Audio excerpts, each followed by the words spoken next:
વિદ્યાર્થી મિત્રો, કેમ છો બધા? મજામાં? આઈ હોપ કે બધાની તબિયત ખૂબ સારી હશે. શ્રી સી.કે. ગોયલ પ્રાથમિક શાળાના ડિજિટલ ક્લાસરૂમમાં ધોરણ 8 વિષય હિન્દી. આજના લેક્ચરમાં આપણે પાઠ 6 એટલે કે કવિતા છે તૂફાનો કી ઓર. તૂફાનો કી ઓર કાવ્યના લેખક છે શિવમંગલ સિંહ સુમન. બાળકો, આપણે અહીં પ્રસ્તાવના દ્વારા કવિ શિવમંગલ સિંહ સુમનનો પરિચય.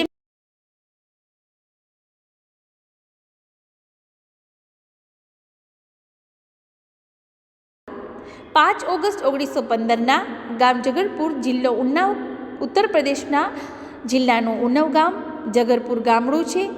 તેમનો જન્મ ત્યાં થયો હતો. બનારસ હિન્દુ વિશ્વવિદ્યાલય છે એમએ પીએચડી કી.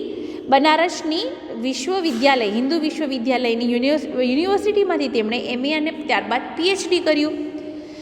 उनके अध्ययन संस्थाओं विश्वविद्यालयों तथा हिंदी संस्थान में उच्चतम पदों पर कार्य किया. કહેવાય છે કે તેણે બહુ મોટી મોટી સંસ્થાઓની અંદર, વિશ્વવિદ્યાલયની અંદર હિન્દી સંસ્થામાં કામ કર્યું અને ઊંચા હોદ્દા પર રહ્યા. ઉનકે દેશ કી યાત્રા કી તથા એણે ઘણા બધા દેશોની યાત્રા પણ કરી છે. सन 1974 में मिट्टी की बारात पर साहित्यिक अकादमी तथा 1993 में भारत भारती पुरस्कार से सम्मानित किए गए. भारत सरकार द्वारा पद्मश्री से सम्मानित हुए. કહેવાય છે કે 1974માં મિટ્ટીના બારાત એટલે કે લગ્નની બારાત હોય ને એ એકેડેમી ઉપર એટલે કે અકાદમી ઉપર એટલે કે એની એક આખી મોટી એકેડેમી ઉપર 1993માં ભારત ભારતી પુરસ્કારથી તેમને સન્માનિત કર્યું અને 1974માં સરકાર દ્વારા તેને પદ્મશ્રીથી સન્માનિત કરવામાં આવ્યા. તમને ખ્યાલ છે ને, પદ્મશ્રી એવોર્ડ હોય છે, પદ્મ વિભૂષણ એવોર્ડ હોય છે, એના દ્વારા શ્રી શિવમંગલ સિંહને પણ સન્માનિત કરવામાં આવ્યા છે. હિલ્લોલ, जीवन के गान, युग का मोल, प्रलय सृजन, विश्व बदलता ही गया, विंध्य हिमालय, मिट्टी की बारात, जो आज काव्य, वाणी की व्यथा, कटे अंगूठों के बंधवारे, આ બધા પુસ્તકો એના બહુ શ્રેષ્ઠ પુસ્તકો છે. ઉદ્યમ ઓર વિકાસ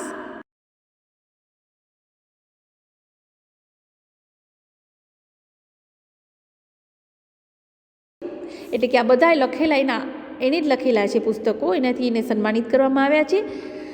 હવે આપણે જોઈએ કવિતાનો સાર. प्रस्तुत कविता में कवि शिवमंगल सिंह सुमन ने सदा संघर्ष में रहकर अपने लक्ष्य की ओर बढ़ने की प्रेरणा दी है. प्रस्तुत कविताમાં कवि शिवमंगल सिंहे સદા એટલે કે હંમેશા સંઘર્ષમાં રહી, હંમેશા સંઘર્ષ કરી એટલે કે ખૂબ જ મુસીબતોનો સામનો કરી અને તમારું લક્ષ્યને આગળ પ્રેરણાથી વધારો. जिस तरह आग में रहकर सोना निरखता है, જેવી જ રીતે તમને ખ્યાલ છે કે સોનું છે ને એ એકદમ ધૂળરૂપી તમને ખ્યાલ છે મળી આવે છે, પછી જેમ એને ગરમ કરવામાં આવે ને એમ એ પોતાની ઘનતા પ્રાપ્ત કરતું જાય અને આખું એક ઘનતા સ્વરૂપ, એક પથ્થર રૂપે એવું બની જાય છે કે જે બિસ્કિટના સ્વરૂપમાં તમને મળે છે. એટલે કે સોનાનું બિસ્કિટ, હા, ખાવાનું બિસ્કિટ નહીં. આગ મેં રહેકર સોના નિખરતા હૈ, જેમ આગમાં જ સોનું છે એ ઓગળી અને પથ્થરરૂપી બને છે.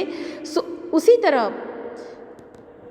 બાંધાએ હમે જીને કી નઈ રાહ દિખાતી હૈ. એવી રીતે બાંધા એટલે મુસીબતો, રસ્તામાં જે અડચણો આવે છે, જે તમારા જીવનમાં અડચણો આવે ને એને હિન્દીમાં કહેવાય બાંધાએ. એ બાંધા જે તમારા જીવનમાં કેટલી બધી એવી મુસીબતો આવતી હોય છે તથા આગે બઢને કે લીએ હમારે ઈરાદો કો મજબૂત બનાતી હૈ. અને તે જ રીતે આગળ વધવા માટે આપણા જીવનના એમ કહેવાય ને અમૂલ્ય વિચારો છે એને મજબૂત બનાવે છે. इस कविता में धैर्य, गतिशीलता, साहस और संघर्ष रहित रहना जैसे मूल्य उजागर किए हैं. આ કાવ્યની અંદર બહુ સુંદર રીતે એમ કહેવાય ને કે જે આપણે સમજી શકીએ એવા ધૈર્યવાન બનવું, ગતિશીલ રહેવું, સાહસિક બનવું અને હંમેશા સંઘર્ષ કરતો રહેવો જીવનમાં, એનું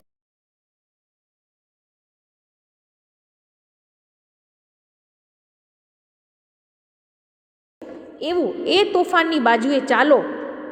તો બાજુમાં ચિત્ર દેખાય છે સરસ મજાનું. નાવિક છે એ હલેશા દ્વારા દરિયામાં પોતાની નાવ લઈ જાય છે. હવે એ નાવ લઈ જાય છે એના દ્વારા ચિત્રમાં એક યુવક છે જે યુવાનોને જગાડે છે કે ઉઠો, દેશના જવાનો ઉઠો, હવે તમારા માટે એક સવાર નવી થઈ ગઈ છે અને જીવનના તોફાનોને ભાગ્યે જ મળે છે, ભાગ્યશાળી લોકોને તોફાન મળે. એ જે ભાગ્યશાળી લોકો હોય ને એને જ તોફાનોનો સામનો કરવા મળે. બાકી તમે જો ક્યારેય પણ કોઈ મહેનત નહીં કરો ને તો સામેથી આવીને કોઈ નોકરી નહીં આપી જાય. આપી જશે? કોઈ સંઘર્ષભર્યું કામ કર્યું હશે ત્યારે જ તમે તમારા સિદ્ધ સુધી એટલે કે લક્ષ્ય સુધી પહોંચ્યા હશો. જો તમે અભ્યાસ નહીં કરો, બીજું ચિત્ર છે, એક છોકરી છે એ સુંદર રીતે અભ્યાસ કરી રહી છે, તો જો તમે અભ્યાસ નહીં કરી શકો, અભ્યાસ નહીં કરો તો કેવા રહેશો? તો કે જીવનમાં પાછળ રહી જશો. એ જ રીતે સરસ મજાના કાવ્યનું અહીં આપણે એક સરસ મજાના રાગ દ્વારા ગાઈશું અને સમજ મેળવીશું. સાથે તમારે આ કાવ્ય પણ પાકું કરવાનું છે. તો ચાલો બાળકો, આપણે એની સમજ મેળવીએ. ખાસ સ્વાધ્યાય પોથીના કવિતા કા સરળ અર્થ, તમે સ્વાધ્યાય પોથી પેજ નંબર 42 ઓપન કરશો એટલે કવિતા કા સરળ અર્થ. મને ઘણા બાળકો પૂછે છે કે મેડમ કવિતા કા સરળ અર્થ એટલે શું? તો બાળકો, એનું ભાવાત્મક અનુવાદ કહેવાય એને, અથવા કવિતાનો સરળ અર્થ કહેવાય. અનુવાદ એટલે તમને ખ્યાલ છે કે હિન્દીનું ગુજરાતી કરવું, બરાબર? તો હવે ધ્યાન રાખજો, કવિતા કા સરળ અર્થ એટલે કે એની સમજૂતી. તમે લોકો જે ગુજરાતીમાં મેળવો છો ને સમજૂતી, એને હિન્દીમાં કહેવાય કવિતા કા સરળ અર્થ. તો ચલો, પહેલો ટ્રાન્ઝા છે, પહેલાં આપણે ટ્રાન્ઝા સાંભળીએ. तूफानों की और गुमा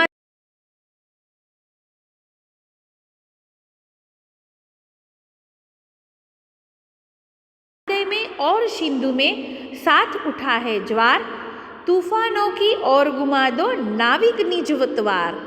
હવે કોની વાત કરી છે? પતવાર એટલે તમને ખબર છે કે નાવ ચલાવને વાળી લકડી અથવા ચપ્પુ, જે આપણે હોડી ચલાવીને એના હાથમાં જો નાવિકે હાથમાં લીધેલું છે પતવાર. જો દેખાય છે આ પતવાર છે, જે નાવ ચલાવે છે ને, જો આ લાકડી એની કહેવાય પતવાર, અને આ જે ચલાવે છે ને એને નાવિક કહેવાય. શું કહેવાય છે? નાવિક કહેવાય છે. અને નાવિક છે એ પોતાની નાવ દરિયામાં ચલાવે છે. નાવ એટલે હોડી. નાવિક એટલે કે નાવ ચલાને વાલા મલ્લાહ અથવા માઝી, તે પણ કહીએ છીએ. આજ સિંધુને વિષ ઉગલા है. શું કહે છે કે હે નાવિક, तुम तूफानों का सामना करने के लिए पतवार तूफानों की दिशा में मोड़ दो. હવે નાવિક પોતાની નાવ લઈને દરિયામાં જાય છે અને ઓચિંતાનું સમુદ્રએ પોતાનું રૂપ તોફાની ધારણ કર્યું છે. આજ સમુદ્રને જહર ઉગલ દિયા હૈ. આજે સમુદ્રએ પોતાના પેટમાંથી, એમ કહેવાય ને, નીચેથી હિલોડા લઈને જહેર બારે કાઢ્યું છે. એટલે નાવિકને કહે છે કે હે નાવિક, तुम तूफानों का सामना करने के लिए अपनी पतवार तूफानों की दिशा में मोड़ दो. आज सिंधु ने विष उगला है, लहरों का यौवन मचला है. आज हृदय में और सिंधु में साथ उठा है ज्वार, तूफानों की और घुमा दो नाविक निज पतवार. हे नाविक, तुम तूफानों का सामना करने के लिए अपनी पतवार तूफानों की दिशा में मोड़ दो. आज समुद्र ने जहर उगल दिया है. इस कठिन परिस्थितियाँ यह कठिन परिस्थितियाँ पैदा कर दी है. लहरें भी उमड़ कर, उमड़ એટલે આગળ ફરી ફરીને મોજા આવી રહ્યા છે. तुम्हारी नाव को निगल जाना चाहती है. દરેક મોજા આવી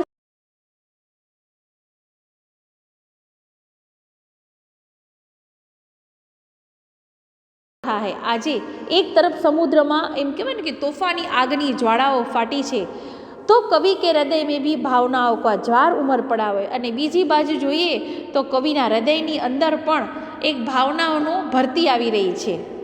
હવે એનું ગુજરાતી કરીએ કે હે નાવિક, તું તોફાનોનો સામનો કરવા માટે તારું સુકાન એટલે કે પતવાર તોફાનોની દિશામાં ફેરવી દે. આજે સમુદ્રએ ઝેર ઓક્યું છે, વિકટ પરિસ્થિતિઓ ઉત્પન્ન કરી છે. મોજા ઉછળીને તારી નૌકાને ઘડી જવા માંગે છે. સમુદ્રમાં ભરતી આવે છે તેમ કવિના હૃદયમાં પણ ભાવનાઓની ભરતી આવી રહી છે. તો આપણે પહેલો પેરેગ્રાફ કર્યો. હવે સેકન્ડ પેરેગ્રાફ. लहरों के स्वर में कुछ बोलो, इस अंधड़ में साहस तोलो. कभी कभी मिलता जीवन में तूफानों का प्यार, तूफानों की ओर घुमा दो नाविक निज पतवार. સિંધુ એટલે સમુદ્ર અને જ્વાર એટલે સમુદ્રમાં પાણીનો બઢાવ. તોફાન આપણે જેને કહીએ ને, તોફાન આવે છે એને જ્વાર પણ કહેવાય. અંધડ એટલે આંધી, આંધીને તોફાન આવે ને, असीम एटले सीमाथी हीन। तो शू के छे, लहरों की स्वर में कुछ बोलो। जैसे लहरों का स्वर ऊंचा हो रहा है, लहर है ने जे ऊंची जाए छे ने एम स्वर में अवाज करे छे। अने तमे जोयुं छे समुद्र किनारे जे लहर आवे ने अवाजथी आवती होय, तमने डर लागे क्यारे, और उनका जोर बढ़ रहा है। वैसे ही तुम भी तैयार होकर आंधियों के सामने उठ जाओ और स्वयं आजमा कर देखो कि तुम में कितनी हिम्मत है। जीवन में तूफानों का प्यार कभी कभी ही मिलता है। तमने खबर है कि जीवन में तोफाननो प्रेम है ने बहु क्यारेक ज मळे, एटले दुख आवे ने क्यारे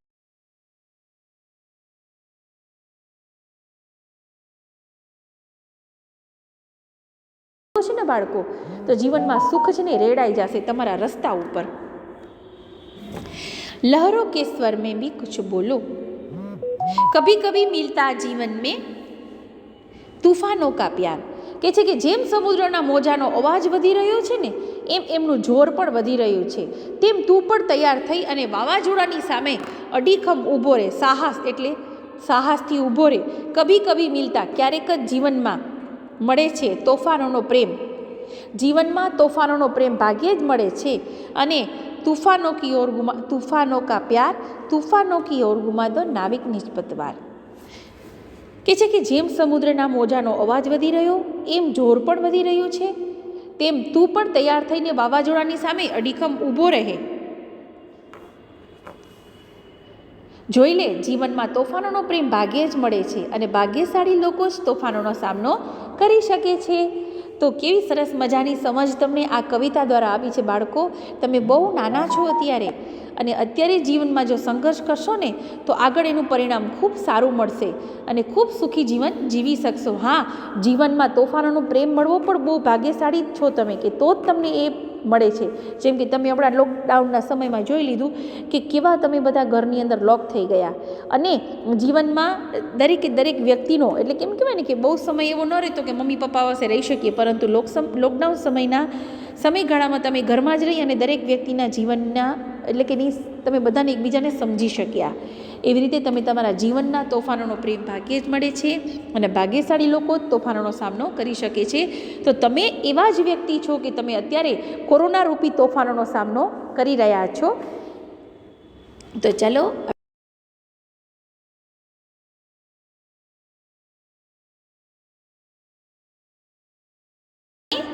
मिट्टी के पुतले मानव ने कभी न मानी हार, तूफानों की ओर घुमा दो नाविक निज पतवार।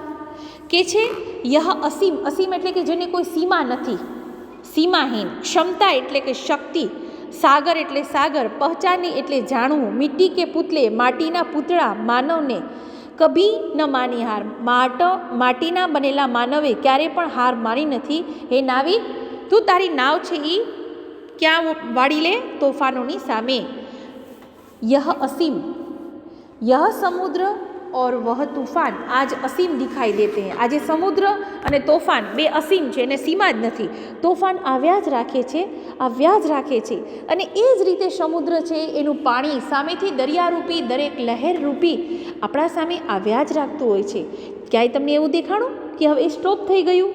नहीं बाळको, तमे किनारा पर रहीने जोशो ने तो एनी सीमा छे ए असीम छे, क्यांय एनी छेल्ली सीमा देखाती नथी।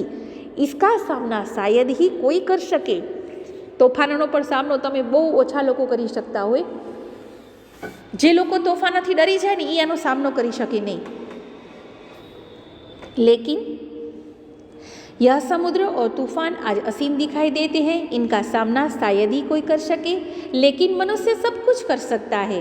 नाविक, तुम अपनी नाव लेकर चलो और सागर को भी बता दो कि मानव मिट्टी का पुतला है, पर समुद्र के सामने हार नहीं मानेगा। मनुष्य ने कहीं भी अपनी हार नहीं मानी। जोईने बाळको, माणस तोफाननो पण सामनो करवा तैयार। आवो कोरोना आवी गयो ने तो पण आपणे एनो सामनो करीने वेक्सिन बनाववामां इंडिया फर्स्ट नंबर आव्युं अने वेक्सिन देवामांय फर्स्ट नंबर आव्युं। अने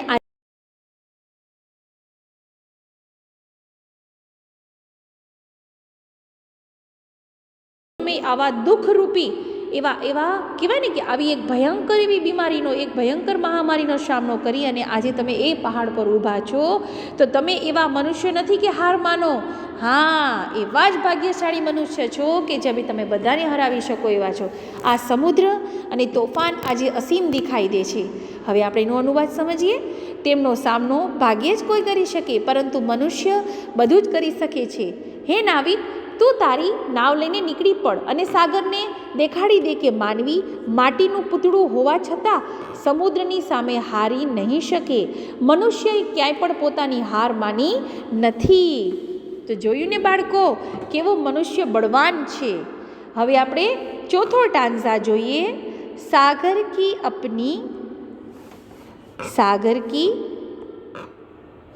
अपनी क्षमता है, पर माझी भी कब रुकता है. जब तक सांसों में स्पंदन है, उसका हाथ नहीं रुकता है. इसके ही बल पर डर कर डाले सातों सागर पार, तूफानों की ओर घुमा दो नाविक निज पतवार. केवी बात करे છે કે માજી કહે છે કે નાવિક, સ્પંદન એટલે કે ચેતના અને ધડકન, અને બલ પર એટલે સહારે સાગરની પોતાની ક્ષમતા છે. માજી ક્યાં સુધી થાકવાનો? માજી એટલે બોલો, હમણાં જ મેં તમને કીધું. હા, નાવિક. જબ તક सांस में स्पंदन है, દરેક શ્વાસમાં કહેવાય ને એક એક આમ શ્વાસોશ્વાસ છે. उसका हाथ नहीं रुकता, એનો હાથ નહીં રૂકે, આજે ઊભો જ નહીં રહે. समुद्र के पास उसकी अपनी लहरों की शक्ति है, એટલે કે ક્ષમતા એટલે કે શક્તિ છે.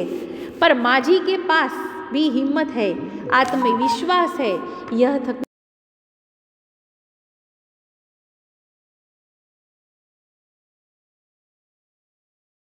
नाविक, तुमने अपनी हिम्मत और ताकत के सहारे 7 समुद्र पार कर डाले हैं. अपनी नाव के साथ इसी प्रकार आगे बढ़ते रहो. हे नाविक, तुम अपनी पतवार तूफानों की ओर घुमा दो. કેટલી સરસ વાત કરી છે કે હે નાવિક, તું સમુદ્રની પાસે, એની સમજૂતી એટલે કે એનો ભાવાત્મક અનુવાદ મેળવીએ. સમુદ્રની પાસે તેના મોજાની તાકાત છે, પણ નાવિક પાસે તો હિંમત અને આત્મવિશ્વાસ છે.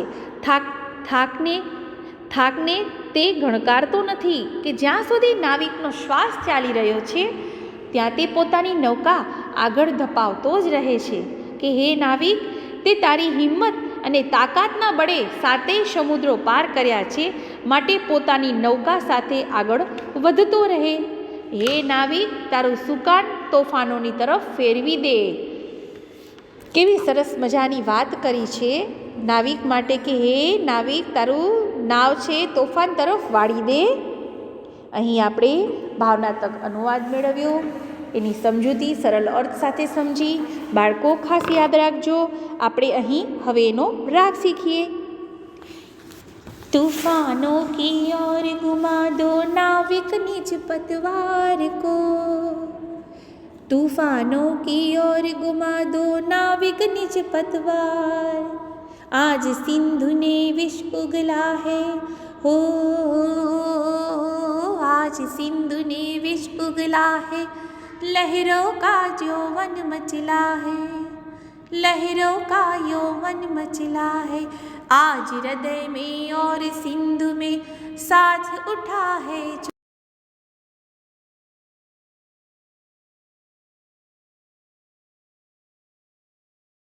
नाविक निज पतवार को, नाविक निज पतवार को.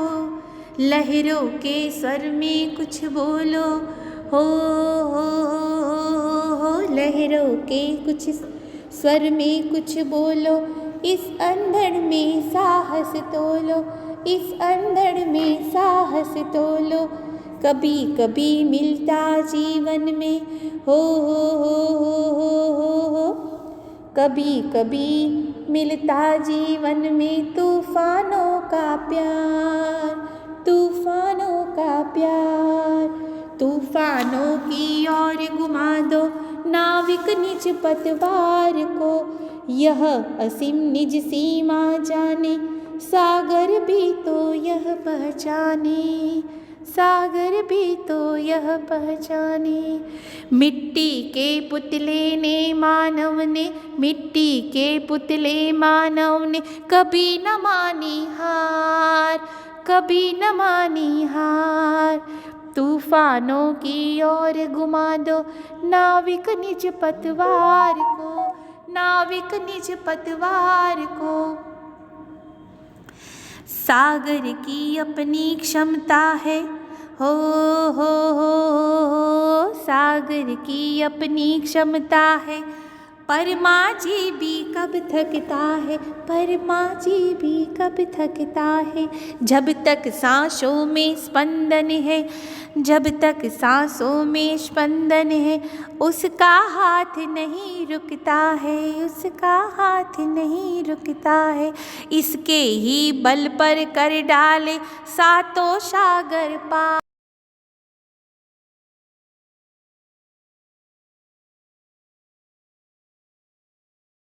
निज पतवार को, नाविक निज पतवार को। तो बाळको, અહીં તમે આજે રાગ દ્વારા કાવ્યનું ગાન સાંભળ્યું। ખાસ તમારે આજે કાવ્યની સમજૂતી યાદ રાખી, સરળ અર્થ અને શબ્દાર્થ પાકી નોટમાં એકવાર લખવાના છે। કવિતાનો સરળ અર્થ તમારી સ્વાધ્યાય પોથીમાં આપેલો જ છે અને શબ્દાર્થ તમારી પાઠ્યપુસ્તકમાં છે, તો સુંદર અક્ષરે યાદ રાખીને લખવાનું રહેશે।